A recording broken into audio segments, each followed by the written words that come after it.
एक बहुत बड़ा खुलासा। क्या मुख्यमंत्री का दायित्व नहीं है कि वो इन तमाम आरोपों का जवाब दे जो प्रधानमंत्री छाती ठोक के 2014 में कह रहे थे, न खाऊंगा न खाने दूंगा।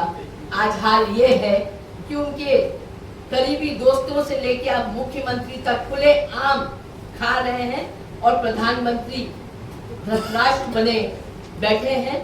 कोई कार्रवाई नहीं हो रही, कोई जवाबदेही तय नहीं हो रही, कोई जवाब नहीं मांगा जा रहा। दुखद है कि मुख्यमंत्री और उनके परिवार ने केवल उनके मुख्यमंत्री काल में 2 साल में करीब 137 प्लॉट्स जो कि करीब 168 एकर्स की है वो खरीदा। और वो भी खरीदना अपनी जगह है, वो कहेंगे कि भाई हमारे परिवार का और भी बिजनेस है, रियल एस्टेट का बिजनेस है, हम खरीद सकते हैं। पर टाइमिंग और लोकेशन की बात, क्या ये कॉन्फ्लिक्ट ऑफ इंटरेस्ट का केस नहीं बनता है यहाँ? क्या तमाम वो जमीनें जो मुख्यमंत्री और उनके परिवार द्वारा ली गई है उसके आजू बाजू ही डेवलपमेंट सीमित है, उसके आजू बाजू ही डेवलपमेंट है?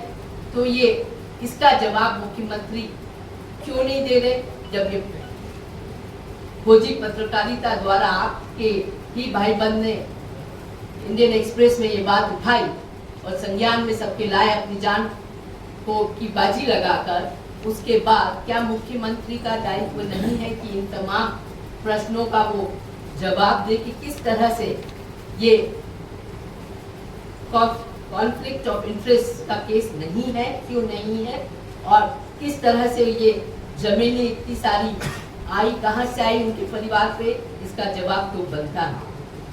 साथ ही अगर हम भ्रष्टाचार की और बात करें तो मंदिर तक अब अछूते नहीं। जो लोग राम नाम लेकर सत्ता में आते हैं, आज हाल ये है कि राम नाम जपना पराया धाम अपना तो ठीक है, पर उससे ज्यादा 2 कदम आगे बढ़कर जो श्रद्धालुओं की आस्था रहती है, आज चाहे वो मंदिर बनाने की उन्होंने चंदा दिया हो या आज जब वो दर्शन करने जाते तब दान पत्र में जो डालते हैं, श्रद्धा से डालते हैं, वो पैसा तक आज भारतीय जनता पार्टी, आरएसएस और बीएचपी और तमाम उसके संगठन उसमें घोटाला कर रहे हैं। ये किसी से छुपा हुआ। हमने देखा किस तरह राम मंदिर ट्रस्ट का घोटाला इस देश के सामने आया। शिला पूजन के नाम पर इस देश की गरीब से गरीब महिलाओं ने अपने मंगलसूत्र तक उठा के डाले हैं, क्योंकि उनके पास और कुछ देने को नहीं था। उन्होंने सोचा चलो राम मंदिर के निर्माण की बात है, शिला पूजन की बात है, मैं अपना मंगलसूत्र भी देती हूँ। राम जी में वो आस्था रखती है हमारे प्रदेश देश की माता बहनें, हमारे सनातनी श्रद्धालु वो आस्था रखते हैं। और उसमें भी जब चोरी करती है भारतीय जनता पार्टी और उससे जुड़े हुए संगठन, जब चोरी करते हैं और फिर मुखिया जो चौकीदार चुप रहता है, चौकीदार एक शब्द नहीं बोलता है और कोई एक्शन नहीं होता उन लोगों के खिलाफ, तो दुख होता है कि आखिर किस कगार पे आप इस देश को खड़ा कर दिया। क्या यही रामराज की कल्पना इस देश की जनता ने किया? क्या यही सोच के साथ ये सरकार बनी थी कि मंदिर का पैसा तक ये चुरा ले? भाई वोट चोरी हमको समझ आती है कि वोट चोरी आपको सरकार बनानी। आपने सीट चोरी करी, राज्यसभा की सीट भी मध्य प्रदेश में चोरी करी। आप हर तरह की चोरी में लिप्त हैं, हर तरह के भ्रष्टाचार में आपके नेता, बड़े से बड़े नेता और छोटे से छोटा कार्यकर्ता लिप्त है। पर मंदिर, राम भगवान के मंदिर में, यहाँ उज्जैन के हमारे मंदिर में तमाम भ्रष्टाचार, ये भी आप लोग करेंगे, इस स्तर तक उतर जाएंगे, ये सोच के पड़े। और कहाँ है ईडी, सीबीआई, आईटी कहाँ है? वैसे तो ये सब दूर पहुंच जाते हैं, क्या मोहन यादव जी के घर का पता इनके पास नहीं है? इतना बड़ा घोटाला सामने आया उसके बाद ये कहीं नहीं पहुंच पा रहे। मंदिर का घोटाला सामने आया उसके बाद वहां भी नहीं पहुंच पा रहे हैं। तो या केवल विपक्ष के घर के एड्रेस इनको पता है नेताओं के, और इन नेताओं के उनको कोई जानकारी नहीं। तो कुल मिला के पूरी तरह से पूरा देश और प्रदेश चौपट कर रखा है इस भारतीय जनता पार्टी की सरकार ने।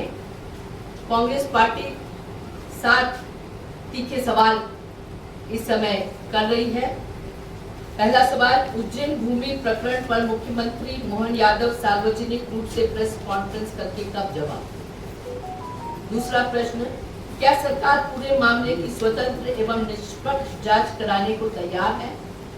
तीसरा प्रश्न, प्रदेश भर में 1 रुपए की रॉयल्टी देकर किन किन चहेते ट्रस्टों, नेताओं के करीबियों, संस्थाओं को सरकारी बेशकिस्मती भूमिका आवंटित की गई है, इसकी सूची सरकार सार्वजनिक रूप से क्यों नहीं देती।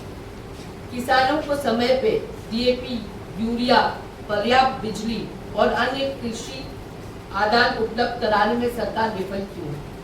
खाद की कालाबाजारी रोकने के लिए सरकार अब तक क्या कार्रवाई की है। विद्यार्थियों को न्याय दिलाने तथा परीक्षा प्रणाली को पारदर्शिता सुनिश्चित करने के लिए सरकार ने क्या कदम उठाए।